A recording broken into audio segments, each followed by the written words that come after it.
Sa'yo sa Lumuadya Matakawan. Nito lang July 16, 2025, isang matinding pagsabog ang yumanig sa kabisera ng Syria na Damascus, kung saan isang serye ng mga Israeli strike ang tumama sa mga sensitibong target sa lugar. Kabilang ang tanggapan ng Ministry of Defense, isang gusali malapit sa Presidential Palace at ilang base militar. Isa itong biglaang hakbang ng Israel na talaga namang ikinagulat ng buong mundo, lalo na't isinagawa ito sa gitna ng tumitinding tensyon sa rehiyon. Ayon sa mga ulat mula sa Syrian state media at kumpirmasyon ng ilang international observers, hindi lang basta military installation ang tinarget ng pag-atake, tinamaan din mismo ang Umayyad Square, isang matandang pampublikong lugar na simbolo ng estado. 3 sibilyan ang kumpirmadong nasawi, habang higit sa 30 ang nasugatan, kabilang ang ilang mga sundalo. Sa unang tingin, ito ay isa na namang estratehikong opensiba ng Israel. Ngunit ang mas malalim na tanong, bakit bigla na lang nilang inatake ang Syria?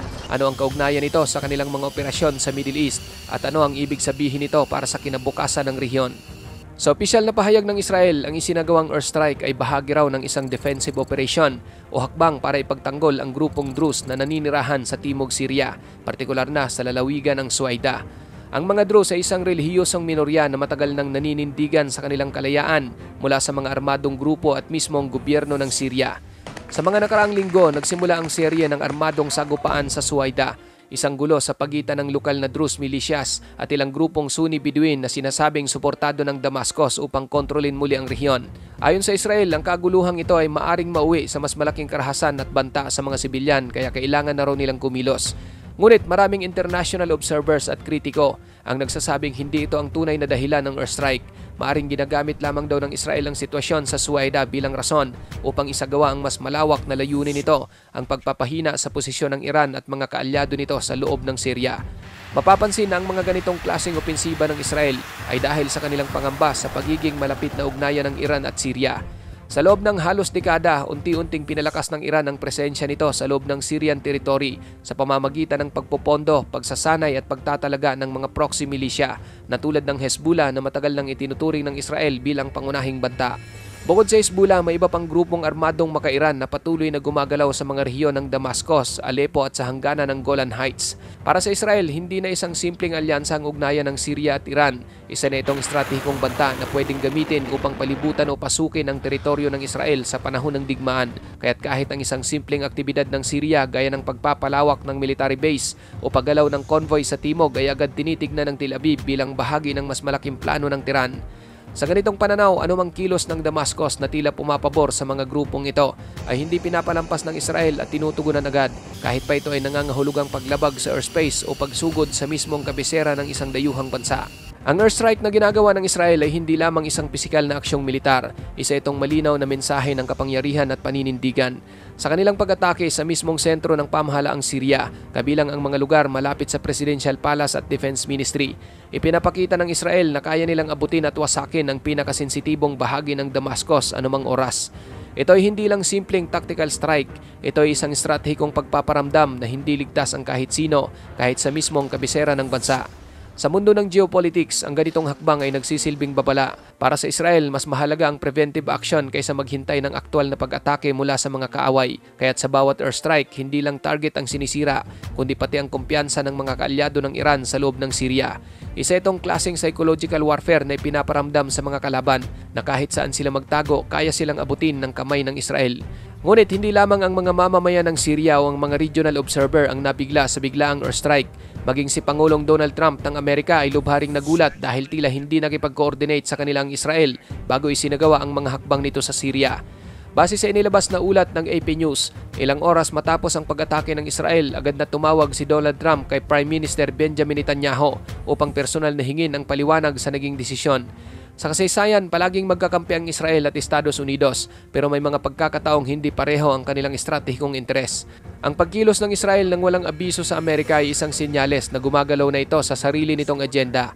Para sa Estados Unidos, lalong magiging komplikado ang sitwasyon dahil kasalukuyang sinusubukan ng administrasyon ni Trump na pahupain ang gulo sa rehiyon, kabilang ang Gaza at Iran. Kaya ang ganitong unilateral action mula sa Israel ay maaari umanong magdulot hindi lang ng diplomatikong pressure, kundi pati ng panganib na mas lalong sumiklab ang mga umiiral na tensyon sa gitnang silangan.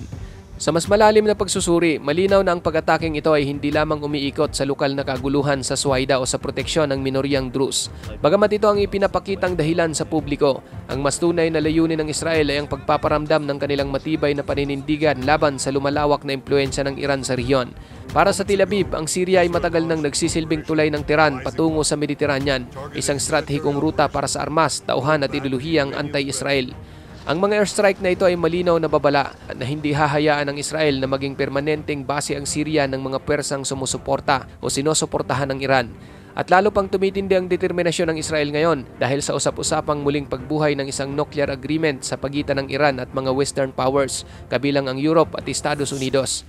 Matagal nang tinututulan ng Israel ang anumang kasunduang magbibigay ng kaluwagan sa Iran dahil para sa kanila ito ay magpapalakas lamang sa kakayahan ng Tehran na pondohan ang mga proxy war sa Lebanon, Syria at kahit sa loob ng Palestinian territories. Sa mata ng Israel, ang bawat pagbibigay ng kaluwagan sa Iran ay banta sa kanilang seguridad at kung hindi kikilos ang mundo, sila mismo ang gagawa ng paraan sa kahit anong paraan kahit pa ito ay pag-atake sa mismong puso ng Damascus. Sa bahagi ng Syria, ang pambobomba ay kinukundina bilang malinaw na paglabag sa soberanya ng isang estado. Nagsagawa ang Damascus ng emergency meeting sa kanilang parliament at naglabas ng pahayag na handa silang gumanti sa tamang panahon. Ngunit batid ng karamihan na limitado ang kapasidad ng Syria sa kasalukuyan, lalo't kalat-kalat pa rin ang kontrol nito sa ilang bahagi ng bansa.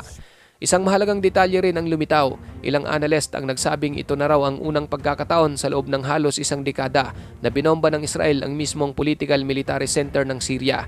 Dati mas nakatutok ang Israel sa mga warehouse ng armas, supply lines o border post. Ang biglaang shift na ito patungong high-profile target ay nagpapakita ng mas agresibong diskarte. May mga haka-haka rin na ito ay tactical na hakbang ni Netanyahu upang ilihis ang atensyon sa mga problema niya sa loob ng Israel. Sa loob mismo ng kanyang administrasyon, may mga protesta, economic discontent at political instability. Ayon sa ilang komentarista, tuwing nalalagay sa alanganin ang gobyerno ni Netanyahu, mas madalas itong bumabalik sa external threats upang buuin muli ang suporta ng publiko. Ngunit habang ang Israel ay may teknolohikal at militar na kaalamangan, hindi nito kontrolado ang resulta sa politika. Ang isang maling hakbang tulad ng pagkamatay ng mga inosente sa Damascus ay maaring pagmulan ng international backlash. Kung lalala ang sitwasyon, posible itong magbunsod ng panibagong proxy war sa rehiyon, lalo na kung sasagot ang Iran o Hezbollah. Sa panig ng Amerika, bagamat pangunahing kaalyado ito ng Israel, ay tila nagiging mas maingat ito. Hindi ito nangangahulugang kumakalas ang Washington pero malinaw na hindi ito sang-ayon sa bawat hakbang ng Tel Aviv. Ang kagustuhan ni Trump na i-de-escalate ang tensyon sa gitnang silangan ay maaring masira kung patuloy ang walang koordinasyon na pagkilos ng Israel. Sa kabilang dako, ang Russia na isa sa mga pangunahing kaalyado ng Syria ay nananatiling tahimik. Ito ay maaring sinyalis ng limitasyon ng Moscow ngayon bunsod ng pagkakaipit sa Ukraine at internal issues. Gayunpaman, kung magpapatuloy ang Israeli aggression, hindi malayong muling magsalita ang Kremlin upang ipagtanggol ang Syria at mapanatili ang impluensya nito sa rehiyon. Kapansin-pansin din ang reaksyon ng Iran.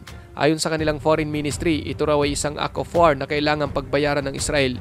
Hindi pa malinaw kung ano ang magiging tugon ng Tehran. Maaring ito ay isang retaliatory drone strike o muling pag-armas sa mga Hezbollah unit sa Lebanese border. Ang mga kaganapang ito ay hindi lamang epekto ng isang gabi ng pambobomba.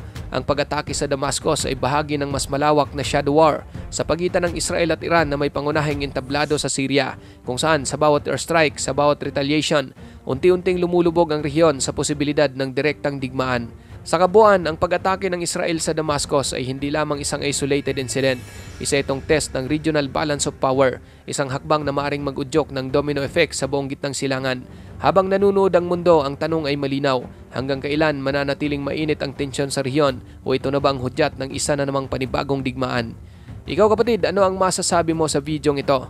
Para sa iyong opinyon, i-comment mo na yan sa ating comment section sa ibaba. At kung nagustuhan mo naman ang videong ito, paiwan naman ako ng like at pasubscribe na rin sa ating munting channel. Maraming salamat sa panonood hanggang sa susunod na naman ating upload. Peace out!